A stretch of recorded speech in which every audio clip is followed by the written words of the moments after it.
Students, आज हम पढ़ेंगे डिवीजन ब्रायोफाइटा के बारे में। डिवीजन ब्रायोफाइटा क्या है? यानी कि कुछ प्लांट्स ऐसे हैं जिन्हें हम कहते हैं कि ये हैं ब्रायोफाइट्स।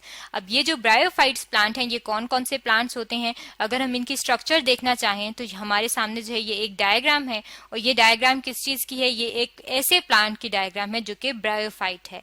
और अगर ये प्लांट हम देखना चाहें कि ये जो है ये कहाँ पे मौजूद होते हैं, तो बहुत सारे इन्वायरमेंट की हम अपने सामने की बात करें तो कुछ ऐसी जगह जहाँ पे मॉइस्चर मौजूद होता है, यानी कि ह्यूमिडिटी मौजूद होती है, या वो जगह वेट होती हैं, तो उन जगहों पे आपने देखा होगा कि ग्रीन ग्रीन सा एक स्ट्रक्चर जो है वो वहां पे डेवलप हो जाता है, और बिल्कुल ऐसे लगता है कि एक ग्रीन कारपेट जो है वो बिछा हुआ है।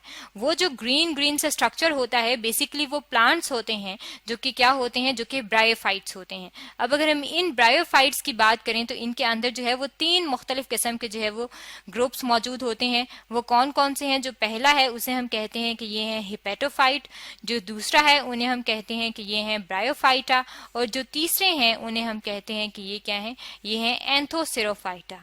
अब ये जो तीनों कैटेगरीज हैं, हिपेटोफाइटा, ब्रायोफाइटा और एंथोसिरोफाइटा, ये तो तीनों जो हैं ये मिल के क्या बनाती हैं? ये तीनों मिल के जो है ये ब्रायोफाइट्स बनाती हैं।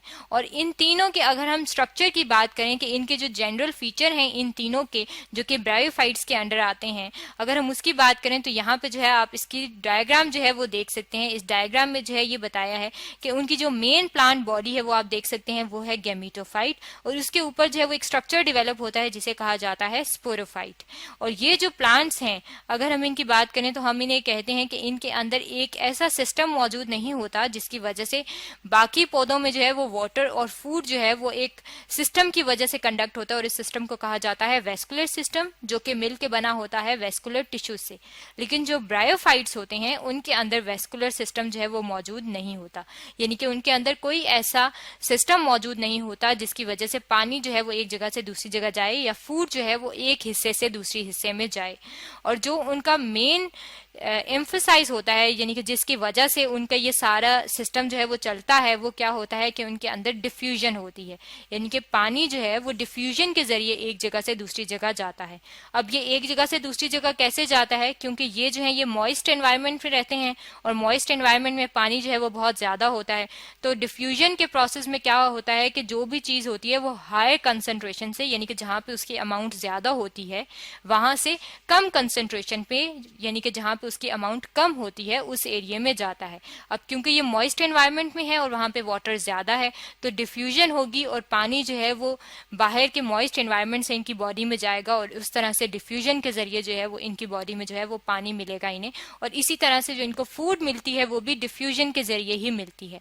इसकी अगर हम प्लांट बॉडी की बात करें तो प्लांट बॉडी जो आपने पहले देखी थी, उसकी स्ट्रक्चर में जो हमें नजर आ रही होती है वो कार्पेटेड सा स्ट्रक्चर, वो क्या होता है? वो इसका गैमेटोफाइट होता है। और अगर हम इसकी बॉडी की बात करें तो ये अगर आपको सामने जो नजर आ रहा है, ये ऐसे लग रहा है बिल्कुल कि एक कारपेट सी बिछी हुई है, एक पैच सा है उसका, लेकिन असल में ये क्या है? ये ब्रायोफाइट्स हैं और ये उनका गैमेटोफाइट है। और ये जो इनकी बॉडी हमें नजर आ रही होती है, इसको हम कहते हैं कि ये क्या है? ये थैलस है, यानी कि इनकी जो प्लांट बॉडी है उसके लिए एक स्पेसिफिक टर्मिनोलॉजी यूज होती है जो कि है थैलस। अब क्योंकि ये लोअर प्लांट्स हैं, बिल्कुल नरम नरम से होते हैं, अगर आप इन्हें हाथ लगाएं तो ये बिल्कुल सॉफ्ट होते हैं, और वो सॉफ्ट इस वजह से हैं कि जो बाकी ट्रीज होते हैं, जो बाकी प्लांट्स होते हैं, वो हार्ड इसलिए होते हैं क्योंकि उनके अंदर एक चीज होती है जिसे कहा जाता है लिग्निन। लिग्निन जो है ये एक ऐसा स्ट्रक्चर है, एक ऐसा मॉलिक्यूल है जो कि कॉम्प्लेक्स मॉलिक्यूल होता है, जो कि किस चीज से मिलकर बना होता है? कार्बन से और हाइड्रोजन से और ऑक्सीजन से मिलकर बना होता है। और ये एक कॉम्प्लेक्स मॉलिक्यूल जो है, इसकी वजह से जब ये जिस चीज में जाता है, प्लांट्स में जब होता है, तो प्लांट्स में जो है वो हार्डनेस आ जाती है। और ब्रायोफाइट्स में जो है ये लिग्निन जो है वो मौजूद नहीं होता, इसलिए ये जो है ये सॉफ्ट होते हैं। इसके अलावा अगर हम बात करें तो इनके अंदर जो है वो मल्टी सेलुलर सेक्स ऑर्गन्स होते हैं। मल्टी सेलुलर सेक्स ऑर्गन्स का क्या मतलब है कि यानी कि जितने बाकी प्लांट्स हैं, अगर हम उनके अंदर मेल एंड फीमेल गेमीट्स की बात करें तो वो मेल एंड फीमेल गेमीट्स जो होते हैं वो यूनिसेलुलर होते हैं, यानी कि एक सेल पे मुश्तमिल होते हैं। लेकिन जो ब्रायोफाइट्स होते हैं, अगर हम उनके गेमीट्स की बात करें, मेल या फीमेल गेमीट की बात करें, तो वो मल्टी सेलुलर होते हैं, यानी कि बहुत सारे सेल्स मिलके एक उसका जो है वो सेक्स ऑर्गन जो है वो बना रहे होते हैं। तो ये क्या है? ये हैं कैरेक्टरिस्टिक्स हैं ब्रायोफाइट्स की, जो कि हमने देखी हैं डिवीजन ब्रायोफाइटा के बारे में। अब हम इन डिवीजन ब्रायोफाइटा में जो इसके 3 ग्रुप्स हैं वो हम बारी बारी जो है वो अपनी नेक्स्ट वीडियो में पढ़ेंगे।